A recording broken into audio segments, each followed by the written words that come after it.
reaffirmation of Malaysia's ratings, testament to responsible economic management. Applications for refunds under SKDS 2.0 to begin on 1st July.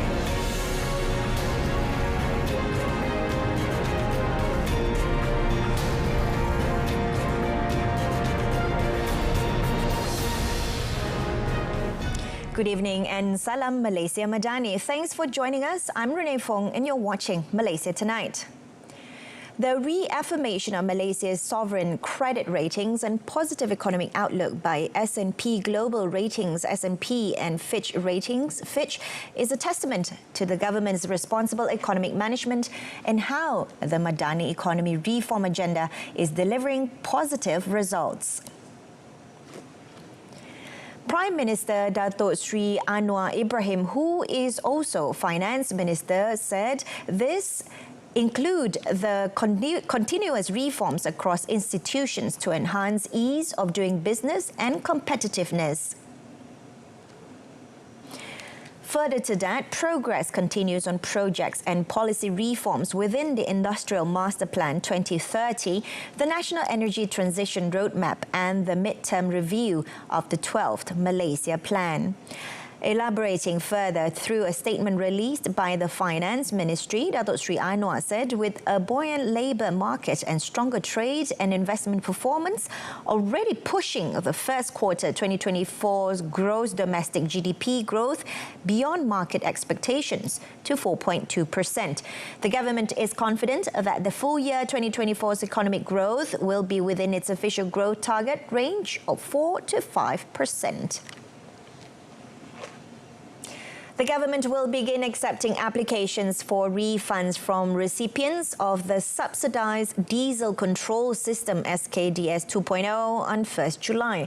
According to the Ministry of Finance, MOF, this facility is available exclusively to owners of eligible logistics vehicles whose applications have been approved under SKDS 2.0 but have not yet received their fleet cards. Eligible applicants can apply for the refund through the Budi Madani portal. Successful claimants would be reimbursed for the difference between the current diesel fuel price of RM3.35 Ringgit per litre and the SKDS 2.0 price of RM2.15 Ringgit per litre for diesel consumed since 10th June, up to a maximum litre per month.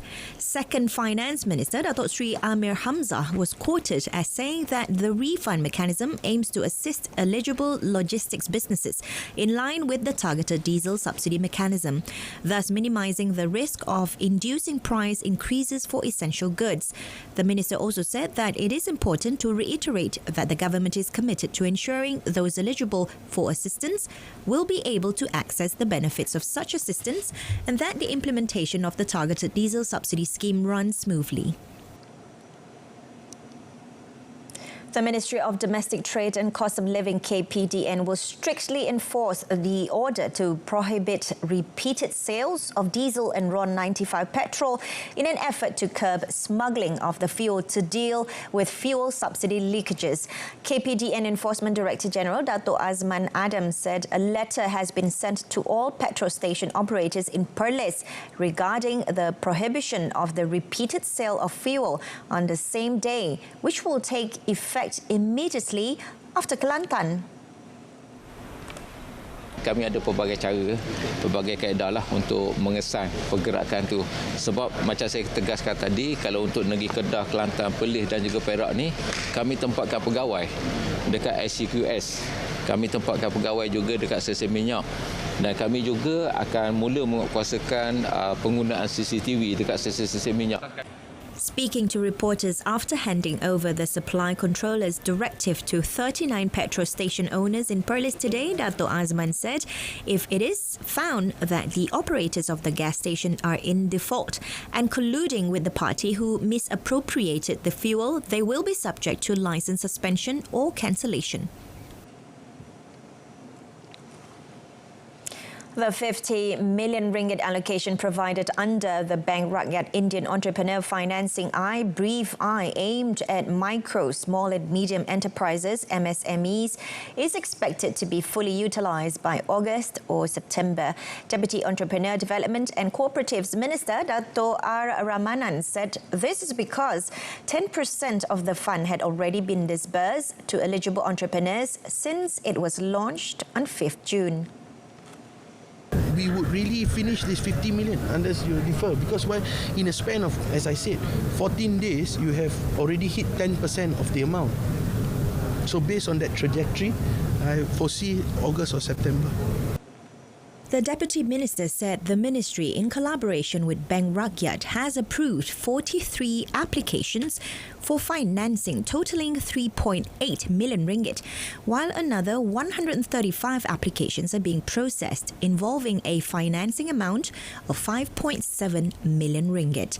On complaints that the lack of halal certification will complicate the application process, Dato' Ramanan said Indian entrepreneurs involved in the food and beverage sector without their certification would be referred to the Tabung Ekonomi Kumpulan Usaha Niaga Tekun.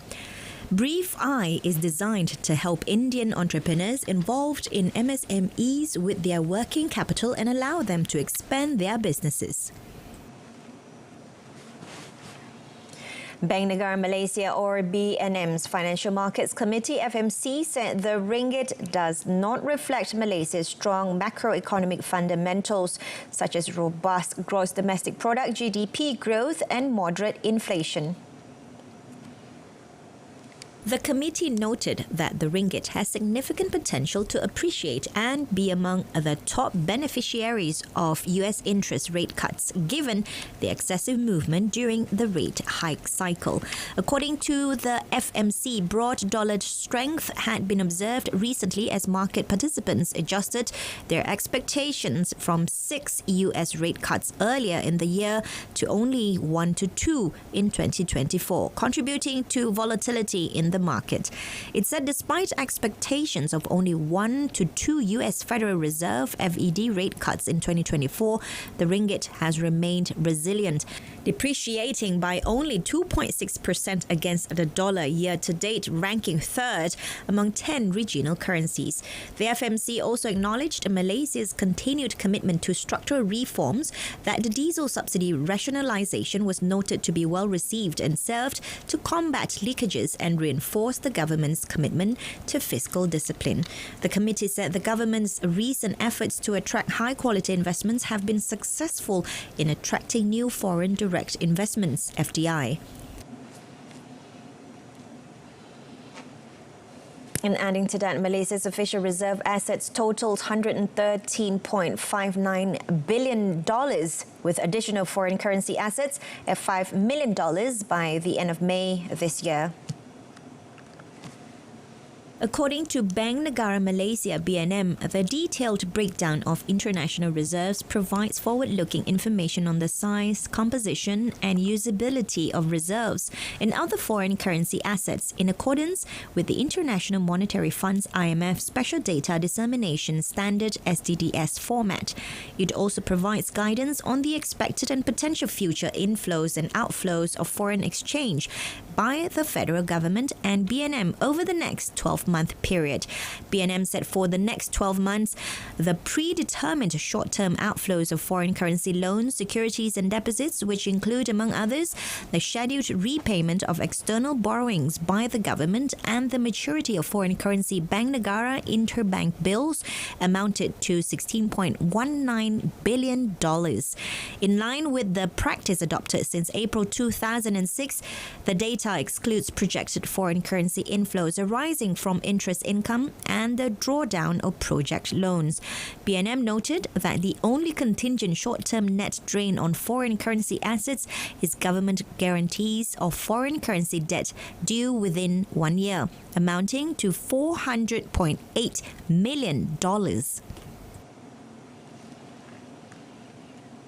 Now, Malaysia's economy is set to meet its growth target, with gross domestic product GDP growth projected between 4 and 4.5%.